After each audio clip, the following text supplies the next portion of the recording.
Hello hi അസ്സലാമു അലൈക്കും welcome to നമ്മുടെ ചാനൽ. അപ്പോൾ ആദ്യമായിട്ട് കാണുന്ന കൂട്ടുകാരാണെങ്കിൽ ലൈക്ക് അടിക്കാനും ഷെയർ ചെയ്യാനും കമൻറ്റ് ചെയ്യാനും മറക്കരുത്.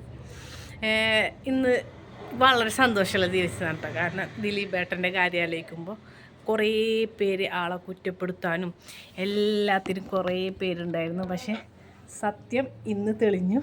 ആൾ നിരപരാധിയാണെന്നുള്ള സത്യം തെളിഞ്ഞപ്പോൾ വളരെയധികം സന്തോഷമുണ്ട്. കാരണം അത്രയും നല്ല കാര്യം ചില ന്യൂസ് ചാനലുകൾ ആളെ ഇട്ടിട്ട് ഇങ്ങനെ ഇഞ്ചിയായിട്ട് ഇങ്ങനെ കൊന്നുകൊണ്ടിരുന്നായിരുന്നു എത്ര ദിവസം ജയിലുകൾ. എനിക്കപ്പോൾ രാഹുൽ ഈശ്വരനെ ഓർമ്മയായിരുന്നു കേട്ടോ. അന്നും ഇന്നും രാഹുൽ ഈശ്വരൻ പറഞ്ഞു ദിലീപ് തെറ്റ്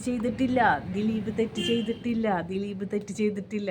പാവം രാഹുൽ ഈശ്വരൻ അറിഞ്ഞിട്ടുണ്ടാവും എന്നറിയില്ല. പക്ഷെ എന്തായാലും സത്യം വിജയിച്ചു. ദിലീപ് കുറ്റക്കാരനല്ലാന്ന് കോടതി പറഞ്ഞു. കാരണം അങ്ങനെ കോടതി മുറിൻ്റെ അവിടെ കുറേ അമ്മമാരെ ഒരു ന്യൂസ് ഞാനിപ്പോൾ കേട്ടു. അപ്പോൾ ദിലീപ് അങ്ങനെ എന്തുകൊണ്ട് നിങ്ങളങ്ങനെ വിശ്വസിക്കുന്നു എന്ന് ഒരു അമ്മയോട് ചോദിച്ചപ്പോൾ പറഞ്ഞു ദിലീപ് അങ്ങനെ ചെയ്യില്ല എന്ന് ഞങ്ങൾക്കറിയാം. ദിലീപ് അങ്ങനെ ചെയ്യില്ല എന്ന് അവർക്കറിയാമായിരുന്നു എന്ന് പറയണം. അതുകൊണ്ട് വളരെ അധികം സന്തോഷമുണ്ട്. ബിഗ് സല്യൂട്ട് ദിലീപേട്ട. എനിക്ക് തോന്നുന്നു കുറേ വർഷങ്ങൾക്ക് ശേഷം അത്ര അധികം നാണം കെട്ടിട്ടും ഇങ്ങനെ പിടിച്ച് അതിൻ്റെ വലിയൊരു കുറ്റക്കാരനല്ല എന്നുള്ള വലിയൊരു ഉദാഹരണമാണ്. കാരണം നിങ്ങൾ ജയിലിൽ നിന്ന് ഇറങ്ങിയിട്ട് നിങ്ങളുടെ ആ പടം വിജയിച്ചിട്ടില്ല. അത്രമാത്രം നിങ്ങൾ കുറ്റക്കാരനാണെങ്കിൽ ഒരു പ്രേക്ഷകരും അത് പോയി കാണില്ലായിരുന്നു. അത്ര ഇറങ്ങിയ അവസരം തന്നെ ആ പടം ഇത്ര ഹിറ്റായിട്ടില്ല. ലാമിലീല എന്നുള്ള ആ പടം ഇത്ര ഹിറ്റായിട്ട് ഓടിയത് തന്നെ എനിക്ക് വളരെയധികം സന്തോഷമുണ്ട് കേട്ടോ. ഞാൻ അന്നും വിശ്വസിക്കുന്നു ദിലീപേട്ട കുറ്റക്കാരനല്ലാന്ന്. കാരണം വളരെ അധികം സന്തോഷമുണ്ട് ദിലീപേട്ട. നിങ്ങളെ പ്രാർത്ഥന ആയാലും എന്താണെങ്കിലും ഒരിക്കലും നിങ്ങൾ അങ്ങനെ ചെയ്യില്ല എന്ന് ഞങ്ങൾക്ക് ഉറപ്പുണ്ട്. അപ്പോൾ കുറേ ന്യൂസ് ചാനലുകളും ഒക്കെ ഇട്ടിട്ടിങ്ങനെ വാരുമ്പോഴാണെങ്കിലും കുറേ ചാനലിൻ്റെ പേരിൽ കേസ് വന്നപ്പോഴാണെങ്കിലും അവർക്ക് ഒരു കണ്ടൻറ്റ് കിട്ടുമ്പോൾ അതന്നെ ഇങ്ങനെ റിപ്പീറ്റ് പിന്നെയും അതന്നെ ഇങ്ങനെ രാവിലെ മുതൽ അതന്നെ ഇങ്ങനെ ഓടിച്ചോടി. അപ്പോൾ ഞങ്ങൾ ജോലി അതല്ലേന്ന്. ഒരാളെ മാനസികമായിട്ടും ശാരീരികമായിട്ടും സത്യം തെളിയണം, അത്രമാത്രം വിചാരിച്ചിട്ടുള്ളൂ. സത്യം തെളിഞ്ഞു. അതുകൊണ്ട് ഒരുപാട് സന്തോഷമുണ്ട് ദിലീപേട്ട. അടിച്ച് പൊളിച്ച് നിങ്ങളെ പുതിയ നല്ല സന്തോഷത്തിൻ്റെ നാളാണ്. അത്രയധികം വർഷങ്ങൾ നിങ്ങൾ കാത്തിരുന്ന നിങ്ങളെ സന്തോഷത്തിൻ്റെ ഇതാണ്. എന്തായാലും എന്തായാലും നിങ്ങൾ അത്രമാത്രം നിങ്ങൾ വിഷമിച്ചിട്ടുണ്ടാവും എന്നറിയാം.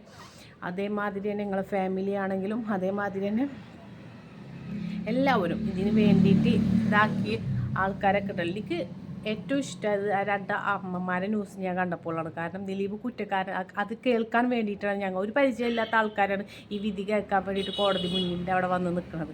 അപ്പോൾ ദിലീപ് കുറ്റക്കാരല്ല എന്നുള്ള ആ വിധി കേൾക്കാൻ വേണ്ടിയിട്ട് ഇത്രത്തോനെ ആൾക്കാരവിടെ വന്ന് നിൽക്കുന്നുണ്ടെങ്കിൽ സത്യം തെളിയണം. എന്നായാലും ഒരു സത്യം തെളിയണം. ആരാണെങ്കിലും നമ്മളെ കുറേ ആൾക്കാരുണ്ടാവും നമ്മളെ കുറ്റപ്പെടുത്താനും ഇത് പറയാനും. ഈ പറയുന്നവരെ ആർക്കും അറിയില്ല ഉള്ളിലുള്ള സത്യാവസ്ഥ എന്താണെന്ന് ഈ പറയുന്ന ഒറ്റ ആൾക്കും അറിയില്ല. അത് നമ്മളെ ജീവിതത്തിൽ നമ്മൾക്ക് സംഭവിക്കുമ്പോഴാണെങ്കിലാണ് പുറത്ത് നിന്ന് കേൾക്കുന്നവർക്ക് അവർ കുറ്റം ചെയ്തിട്ടുണ്ടാവും. അല്ലാണ്ട് വെറുതെ ഒന്ന് ഒരാൾ കുറ്റം ചെയ്യാണ്ട് വെറുതെ അയാളങ്ങനെ ഇട്ടിട്ട് വാരി അയാളെ തൂഫാനാക്കിയിട്ട് അയാളെ കരിയറിൽ നശിപ്പിച്ചിട്ട് അയാളെ ജീവിതം നശിപ്പിച്ചിട്ട് എന്ത് കിട്ടാനാണ്? എപ്പോഴായാലും ആലോചിക്കും. ഒരാളെ കുറ്റപ്പെടുത്തുമ്പോൾ ആലോചിക്കുമ്പോൾ എന്തിനാണ് ഒരാളിങ്ങനെ മാനസികമായിട്ടും ശാരീരികമായിട്ടും ഇത്രമാത്രം അയാളെ അതിൻ്റെ ഇടയിൽ ആരതാണ് എൻ്റെ പൊന്നെ ഇതിൻ്റെ സാക്ഷികൾ കൂറുമാറിയായിരുന്നു. അവരൊക്കെ ഓരോ കേസിൽ പെട്ടു. അവരൊക്കെ അങ്ങനെ പെട്ടു ഇങ്ങനെ പെട്ടു. ഇതുമായിട്ട് എന്താ ഓരോരുത്തരുടെ കാര്യമല്ല അവർക്ക് വേണ്ടത് പറയാന്നുള്ളത് ഓരോരുത്തരുടെ ഇഷ്ടമാണ്. അവരെന്താണ് സംഭവിച്ച സ്ഥലത്തുണ്ടായിരുന്നതോ ചിലർക്ക് ഓർമ്മ ഉണ്ടാവില്ല. ഇതിങ്ങനെ പിന്നെയും ഇങ്ങനെ റിപ്പീറ്റായിട്ട് ചാനലുകളിൽ ഇങ്ങനെ വരുമ്പോൾ ഓരോരുത്തരുടെ മാനസികാവസ്ഥ ഒന്ന് ആലോചിച്ച് ചോദിക്കുക. എന്തായാലും അടിപൊളി വിജയം. എന്തായാലും നല്ല സന്തോഷമുണ്ട്. പ്രേക്ഷകരായ ഞങ്ങൾക്ക് നല്ല സന്തോഷമുണ്ട്. എന്തായാലും ദിലീപേട്ട ബിഗ് സല്യൂട്ട്. കാരണം നിങ്ങളെ വിഷമത്തിനും സങ്കടത്തിനും എല്ലാത്തിനും ഇന്നത്തെ ഒരു ദിവസത്തിന് പരിഹാരം കണ്ടിരിക്കുകയാണ്.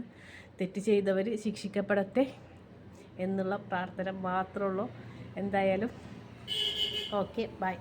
ഈ വീഡിയോ ഇഷ്ടമായ ലൈക്ക് അടിക്കാനും ഷെയർ ചെയ്യാനും കമൻറ്റ് ചെയ്യാനും മറക്കരുത്. മറ്റൊരു വീഡിയോ ആയിട്ട് കാണുന്നവരെ ഓക്കെ ബൈ.